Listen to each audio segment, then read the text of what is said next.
అండి, welcome to my channel. ఈరోజు చపాతీ పిండి ఎలా కలపాలి అది అందరికి తెలిసే ఉంటుంది, కానీ ఇది కొత్తగా నేను ఇది మా సిస్టర్ దగ్గర చూశాను.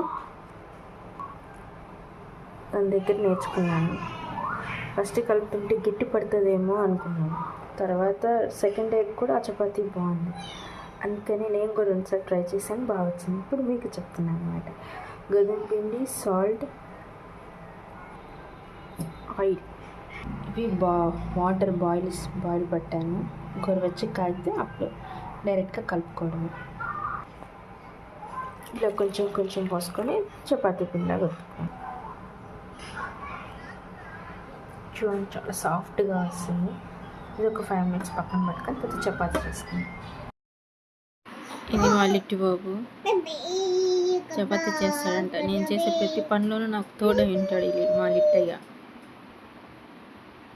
పని బాగా చేస్తాడు. ఆ పని నాకు డబల్ పని అయిపోతుంది. బాగా హెల్ప్ చేస్తాడు మా లిట్టయ్య. ఇంకా చపాతీ చేయడం అయిపోయిందంట, ఇంకా నాకు ఇచ్చాడు చపాతీ చెయ్యని.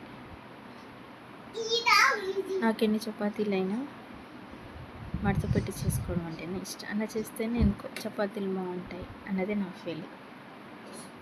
మీకు ఎంతమందికి మడత వేసుకుని చపాతీలు అంటేనే ఇష్టం? నాకు అలానే ఇష్టం. నాకు కామెంట్ చేయండి ఎంతమందికి ఇష్టమో.